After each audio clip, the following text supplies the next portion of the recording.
चुकी है कि भाई क्या होना चाहिए। जैसे ये हमला हुआ है अभी पर पहलगांव, तो पहलगांव के ऊपर क्या होना चाहिए। राधे राधे शमर रावत, आप ही बताइएगा, आपके दिमाग में जो बातें हैं आप क्या चाहते हैं, क्या होना चाहिए भाई, आपका क्या मन है।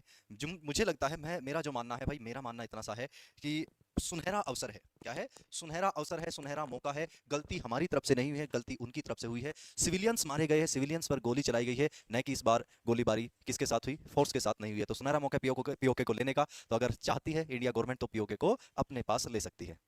रिजल्ट नहीं आया भाई, अभी तक नहीं आया।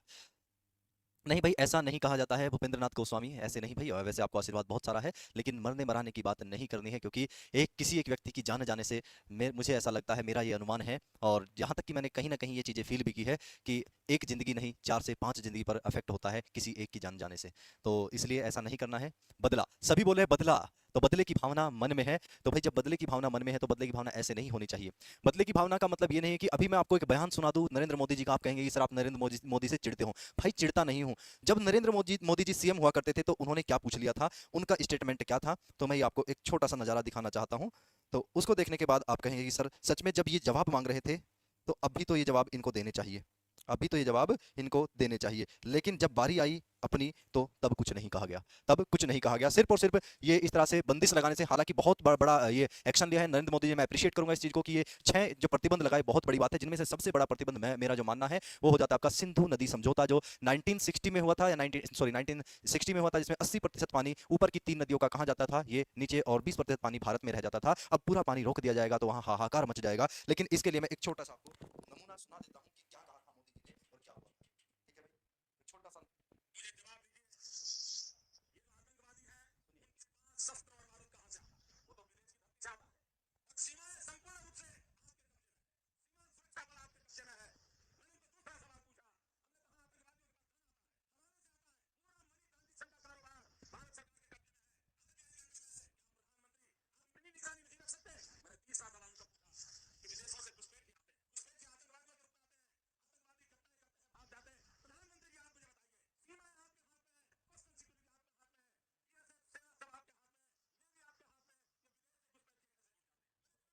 ये बयान थे नरेंद्र मोदी जी के, जब नरेंद्र मोदी जी सीएम हुआ करते थे और पीएम हुआ करते थे हमारे ये आपका मनमोहन सिंह। तो उस समय पर इन्होंने सवाल किया था कि कैसे घुसपैठिए भारत में एंटर कर जाते हैं, क्यों कर जाते हैं जब सारी सारी की सारी फोर्स आपके हाथ में। इनका कहना था कि ज्यादा से ज्यादा रिक्रूटमेंट करे आर्मी में, नेवी में, एयरफोर्स में, और चप्पे चप्पे पर लगा दिया जाए फोर्स को। यानी इनका कहना था उस समय हर 50 मीटर पर एक पुलिस चौकी या फिर एक आर्मी की चेक पोस्ट होनी चाहिए सारे के सारे बॉर्डर पर। लेकिन क्या आज इन्होंने अग्निवीर को लागू करके ये सही कदम उठाया था? क्या रिक्रूटमेंट ना बढ़ाना इनका सही कदम था? तो अगर इनसे ये सवाल खुद से दोबारा से कोई करेगा तो क्या इसका जवाब दे पाएगी सरकार? तो यहां आकर मुझे लगता है कि सरकार की बहुत ही ज्यादा गलती हो जाती है। तो आप बताएं इस बारे में आपकी क्या राय है? क्या अग्निवीर हटाकर फिर से परमानेंट, क्योंकि अग्निवीर के लगने से कहीं ना कहीं माइंड में, भले ही एक कोई भी एक फौजी होगा उसे लगता होगा कि 4 साल की जॉब के लिए क्यों ही अपनी जान देनी, वहां जाने के बाद उसके मन में जो भाव आता है देश के प्रति वो अलग हो जाता है, लेकिन मन में कहीं ना कहीं रहता है कि सिर्फ 4 साल के लिए क्यों ही जान गंवानी है अपनी। तो ये रिक्रूटमेंट अग्निवीर की जो इन्होंने की थी ये बहुत ही गलत है। और अग्निवीर किया भी था तो इतनी भारी मात्रा में रिक्रूटमेंट नहीं किया, सेम वही प्रोसीजर चल रहा है, सेम इतनी ही भर्तियां आ रही है। कम से कम जब 4 साल के लिए था तो कम से कम इसको 4 से 5 गुना कर देना चाहिए था।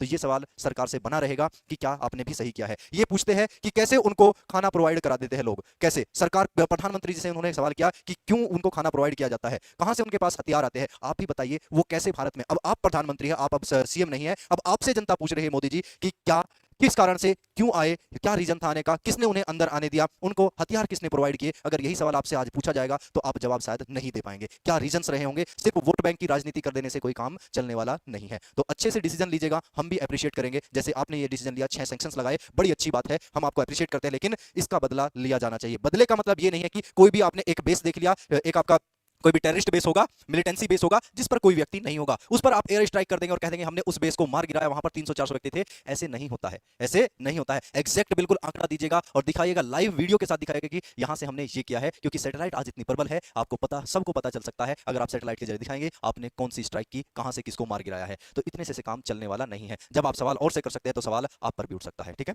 तो ज्यादा और बहुत सारी बातें करने के लिए इस मुद्दे पर मैं 1 घंटा 2 घंटा कोई अगर डिबेट करना चाहे कोई भी तो मैं कर सकता हूं, लेकिन मैं बहुत कम बोलने में विश्वास रखता हूं, मुद्दों को छेड़ने में भी कम विश्वास रखता हूं, क्योंकि मैं बोलता हूं तो गंदा